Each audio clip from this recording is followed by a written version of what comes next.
Hello everyone, मैं आनंद नागवंशी आप सभी को नमस्कार करता हूं। आज हम भारतीय साक्षरता अधिनियम 2023 में पढ़ेंगे सेक्शन 39 से 45 जो एक्सपर्ट के बारे में डील करता है। क्या कहता है हमारा साक्ष्य अधिनियम में देखा जाए तो सामान्य सिद्धांत ये होता है कि जब भी न्यायालय में कोई साक्षी आता है तो साक्षी तथ्य के बारे में, जिसके बारे में उसे जानकारी है, उसी की बात करता है। अपने ओपिनियन वो न्यायालय में नहीं दे सकता है।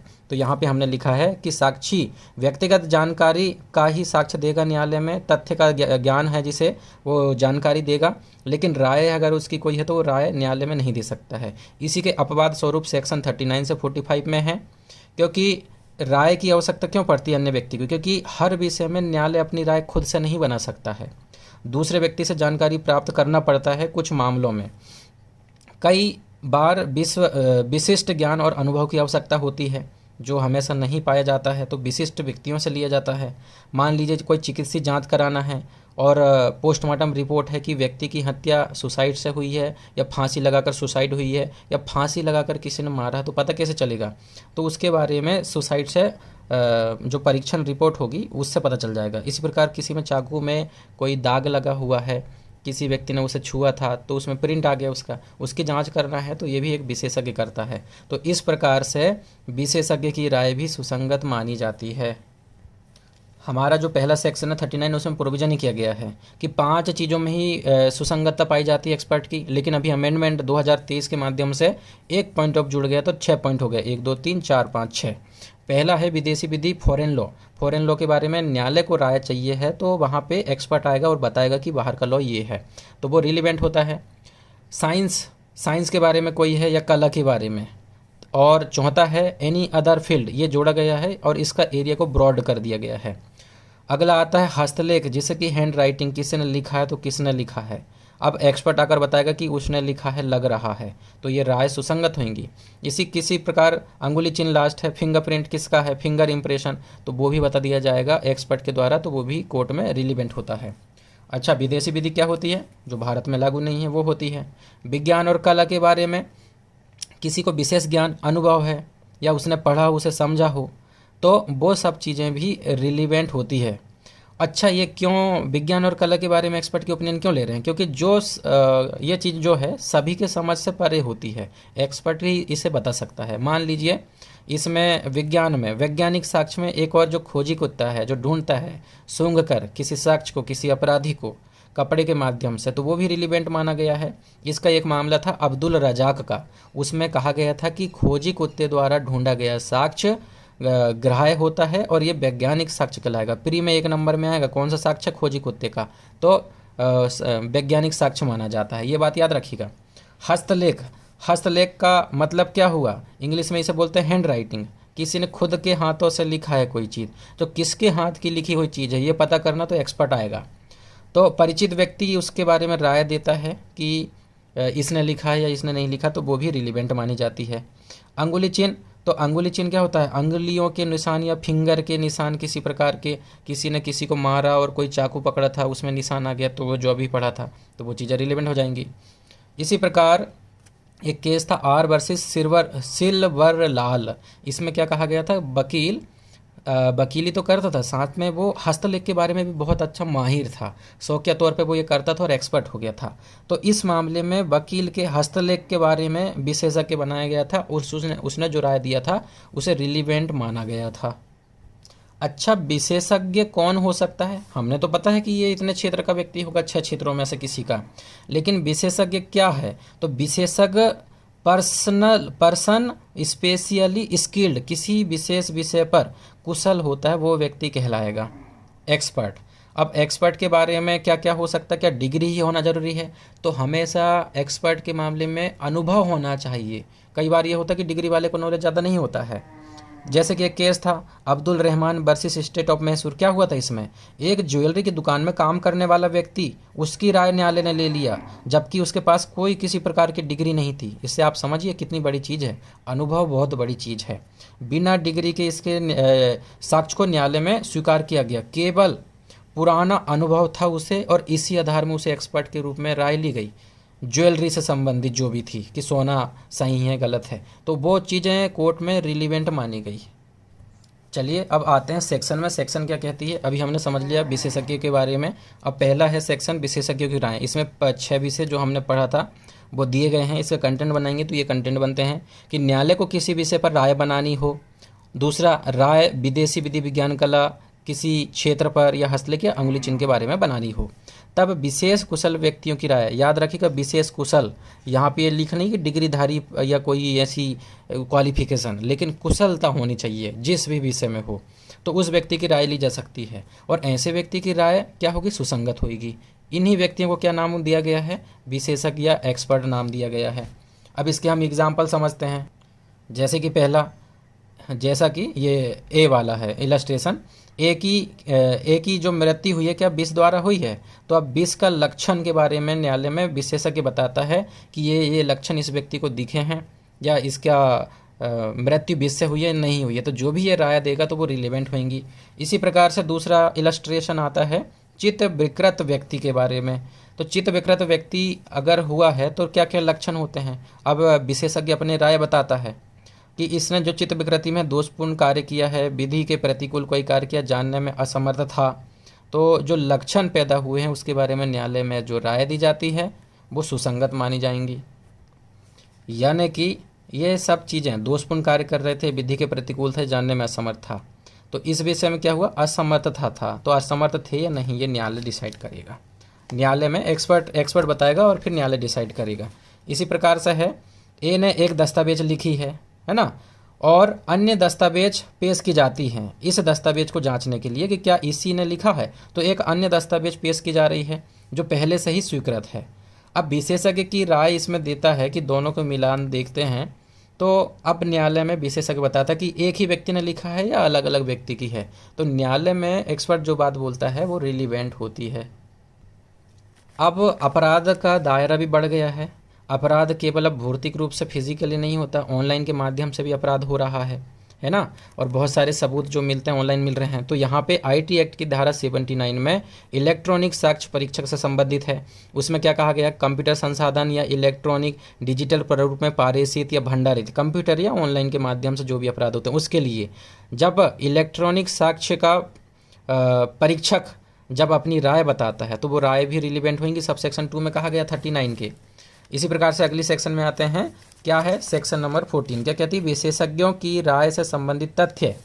तो क्या है यहाँ पे, वे तथ्य जो अन्यथा सुसंगत नहीं हैं, सुसंगत होते हैं यदि वे विशेषज्ञों की रायों का समर्थन करती हो या उनसे असंगत हो।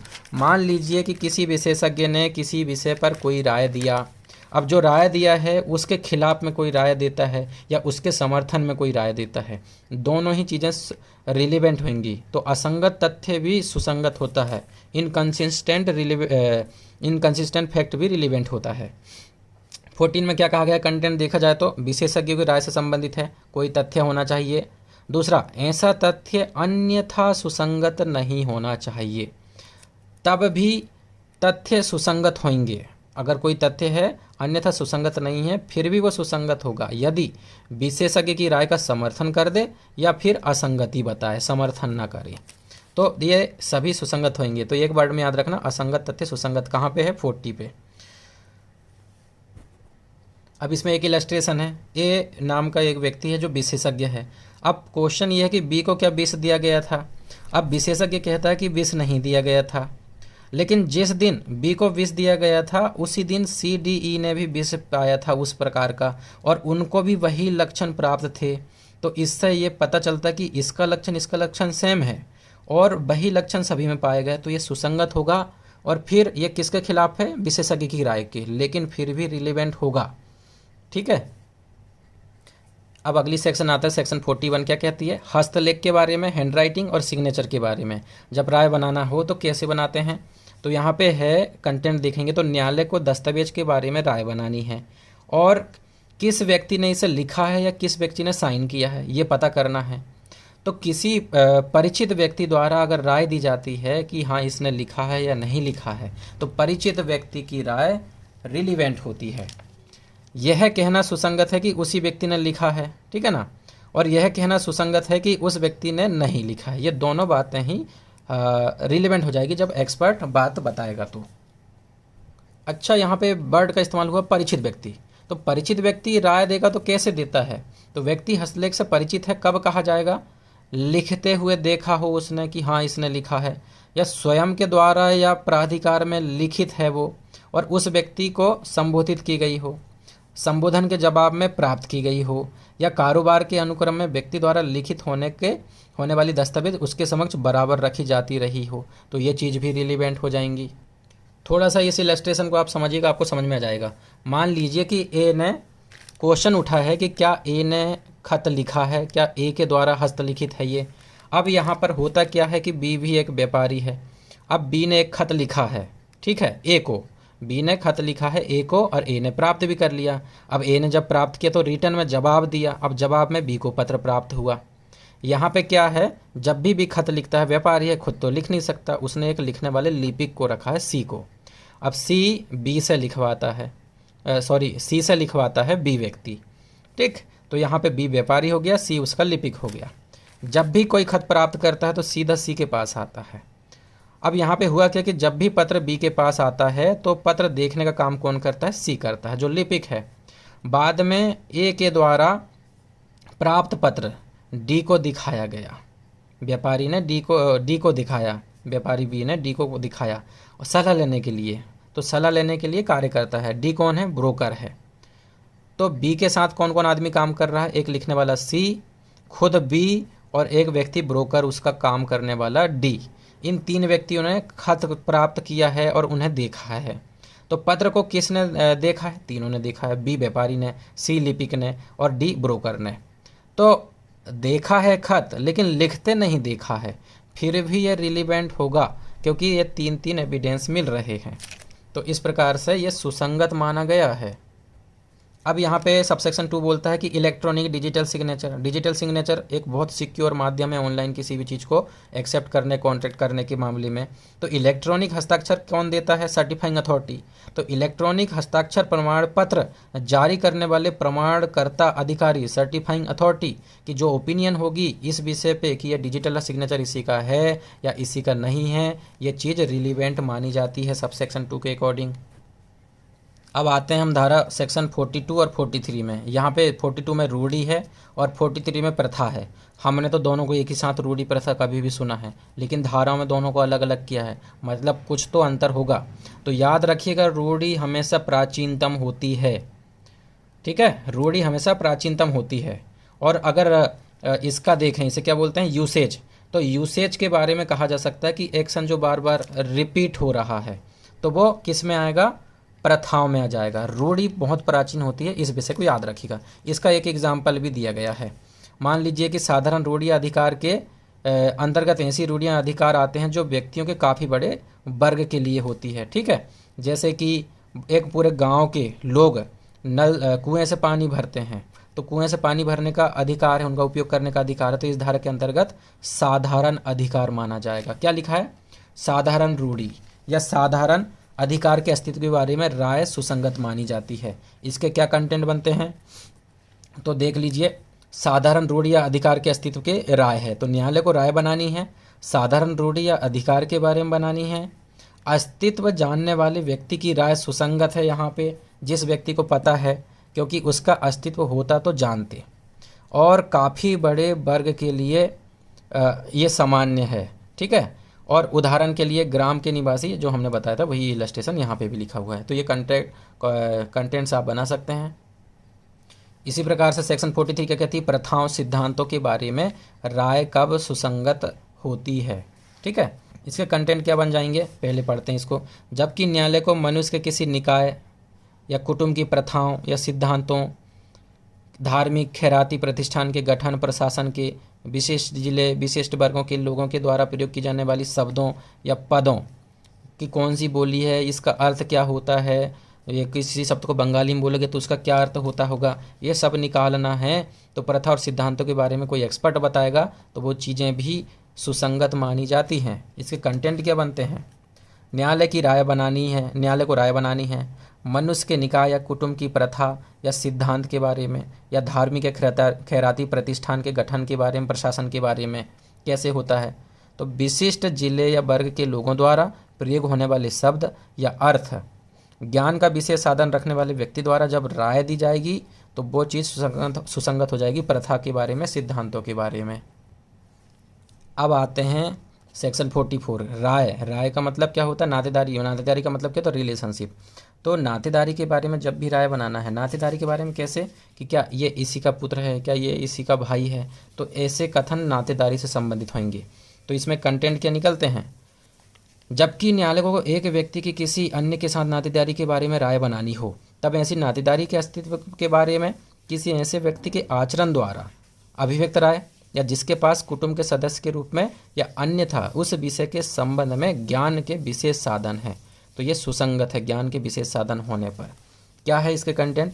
न्यायालय को एक व्यक्ति की दूसरे व्यक्ति के साथ नातेदारी की राय बनाना है, तब जो आचरण द्वारा अभिव्यक्त राय है, जिसके पास कुटुंब के सदस्य के रूप में विशेष ज्ञान के विशेष साधन है या अन्यथा विषय के संबंध में ज्ञान के विशेष साधन है, तो ये दोनों चीज़ें रिलीवेंट होंगी। लेकिन राय निम्न साबित करने के लिए पर्याप्त नहीं है। क्या साबित करने के लिए? यहाँ पे लिखा हुआ है ये परंतुक। परंतुक क्या बोलता है? विवाह विच्छेद अधिनियम के अधीन कार्रवाई करना है विवाह से संबंधित, तो ये राय जो बनाएंगे वो पर्याप्त नहीं होती है। या मान लीजिए भारतीय न्याय संहिता की धारा 82 और 84 जो विवाह से संबंधित है, द्विविवाह वाले मामले जो होते हैं, तो विवाह से संबंधित चीज़ों को साबित करने के लिए अगर राय दी जाती है तो वो रिलीवेंट नहीं होंगी। इसके पहले 494, 495, 96 और 497 ये धारा थी आईपीसी की। अब हटकर ये 2 धाराएं में आ गया है। 82 और 84 में प्रोविजन है इससे रिलेटेड। एग्जाम्पल देख लो इसी का। क्या दिया है? ए और बी विवाहित हैं, ये क्वेश्चन उठा है। अब इनका जो ए और बी के जो फ्रेंड हैं वो हमेशा इन्हें पति पत्नी के रूप में मानते हैं और बुलाते भी हैं भाभी जी भाभी जी। तो ये क्या हो गया कि उनसे व्यवहार से पता चल रहा है, मित्र के व्यवहार से, तो माना जाएगा।